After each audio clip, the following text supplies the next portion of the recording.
शुक्रवार का दिन माता संतोषी को समर्पित होता है। इस दिन मां संतोषी की पूजा करना बहुत ही शुभ माना जाता है। इस दिन उपवास और विधि विधान से संतोषी माता की पूजा करना फलदायी होता है। ऐसा करने वाले की सभी मनोकामनाएं पूर्ण होती हैं। मान्यता है कि सच्चे मन से माता का व्रत करने वाले व्यक्ति के सभी कष्ट दूर हो जाते हैं। लेकिन व्रत के साथ ही इस दिन संतोषी माता की व्रत कथा का पाठ भी करना चाहिए। माना जाता है कि कथा पढ़े बिना संतोषी माता का व्रत अधूरा होता है। आइए हम बताते हैं इस व्रत के महत्व और कथा के बारे में। एक वृद्धा थी, उसका एक ही पुत्र था। वह पुत्र कुछ काम नहीं करता था। वृद्धा पुत्र के विवाह के बाद बहू से घर के सारे काम करवाती, परंतु उसे ठीक से भोजन तक नहीं देती थी। यह सब लड़का देखता था, लेकिन अपनी माँ से कुछ भी नहीं कह पाता था।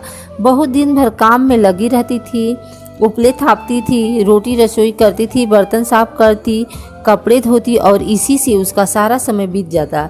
एक दिन लड़का माँ से बोला, माँ मैं परदेश जा रहा हूँ। माँ ने बेटी को जाने की स्वीकृति दे दी। इसके बाद वह अपनी पत्नी के पास जाकर बोला, मैं परदेश जा रहा हूँ, तुम मुझे अपनी कोई निशानी दे दो। बहू बोली, मेरे पास तो निशानी देने के लिए कुछ भी नहीं है। यह कहकर वह पति के चरणों में गिरकर रोने लगी। इससे पति के जूतों पर गोबर से सने हाथों से छाप बन गई। पुत्र के जाने के बाद सास के बहू पर अत्याचार और बढ़ गए। एक दिन बहू दुखी हो मंदिर चली गई। वहां उसने देखा कि बहुत सी स्त्रियां पूजा कर रही हैं। तब उसने उन स्त्रियों से संतोषी माता के व्रत और पूजा के बारे में जानकारी ली। तो वे बोली कि हम संतोषी माता का व्रत कर रही हैं, इससे सभी प्रकार के कष्टों का नाश होता है। स्त्रियों ने बताया, शुक्रवार को स्नान करने हुए एक लोटे में शुद्ध जल ले, गुड़ चने का प्रसाद लेना तथा सच्चे मन से माँ का पूजन करना चाहिए। खटाई भूल कर भी मत खाना और न ही किसी को देना। एक वक्त भोजन करना। व्रत विधान सुनकर अब वह प्रति शुक्रवार को संयम से व्रत करने लगी। माता की कृपा से कुछ दिनों के बाद पति का पत्र आया। कुछ दिनों बाद पैसा भी आ गया। उसने प्रसन्न मन से फिर माता का व्रत रखा और मंदिर में जाकर अन्य स्त्रियों से कहा, संतोषी माँ की कृपा से हमें पति का पत्र तथा रुपया आया है। अन्य सभी स्त्रियां भी श्रद्धा से व्रत करने लगी। बहू ने कहा, ही माँ, जब मेरा पति घर आ जाएगा तो मैं तुम्हारे व्रत का उद्यापन करूंगी। अब एक रात संतोषी माँ ने उसके पति को स्वप्न दिया और कहा कि तुम अपने घर क्यों नहीं जाते। तो वह कहने लगा, सेठ का सारा सामान अभी बिका नहीं, रुपया भी अभी तक नहीं आया।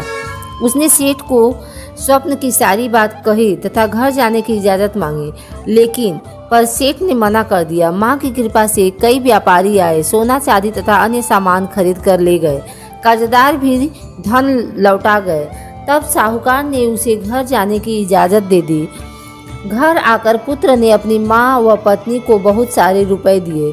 पत्नी ने कहा कि मुझे संतोषी माता के व्रत का उद्यापन करना है। उसने सभी को न्योता दे उद्यापन की सारी तैयारियां की। पड़ोस की एक स्त्री उसे सुखी देख ईर्ष्या करने लगी। उसने अपने बच्चों को सिखाया कि तुम भोजन के समय खटाई जरूर मांगना। उद्यापन के समय खाना खाते खाते बच्चे खटाई मांगने लगे, तो बहू ने पैसा देकर उन्हें बहलाया। बच्चे दुकान से उन पैसों की इमली खटाई खरीद कर खाने लगे। ऐसा होने पर बहू पर संतोषी माता क्रोधित हुई। नगर के राजा के दूत उसके पति को पकड़कर ले जाने लगे। बहू की स्थिति पुनः वैसी ही हो गई। तब उसने माता के मंदिर में जाकर पूछा कि माँ, मेरे साथ ऐसा क्यों हो रहा है। तब माँ ने कहा कि उद्यापन में बच्चों ने पैसों की इमली खटाई खाई है, जिसका परिणाम तुम्हें भुगतना पड़ रहा है। फिर बहू ने पुनः व्रत के उद्यापन का संकल्प लिया। संकल्प के बाद वह मंदिर से निकली तो राह में पति आता दिखाई दिया। पति बोला कि जो इतना धन कमाया था, राजा के पास उसका कर चुकाने गया था। तब वह बोली कि अब चलो घर चलते हैं। फिर अगले शुक्रवार को उसने विधिवत व्रत का उद्यापन किया। इससे संतोषी माँ प्रसन्न हुई। 9 माह बाद दंपति को सुंदर पुत्र की प्राप्ति हुई। अब सास बहू तथा बेटा माँ की कृपा से आनंद से रहने लगे। संतोषी माता की अनुकंपा से व्रत करने वाले सभी स्त्री पुरुषों की सभी मनोकामनाएं पूर्ण होती हैं।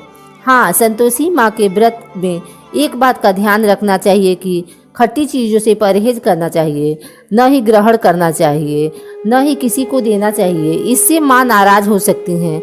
जैसे वृद्धा की बहू के सभी कष्ट दूर हुए, वैसे ही संतोषी माता के व्रत के दिन कथा पढ़ने से परीक्षा में सफलता, व्यवसाय में लाभ और घर में सुख समृद्धि का पुण्य फल प्राप्त होता है।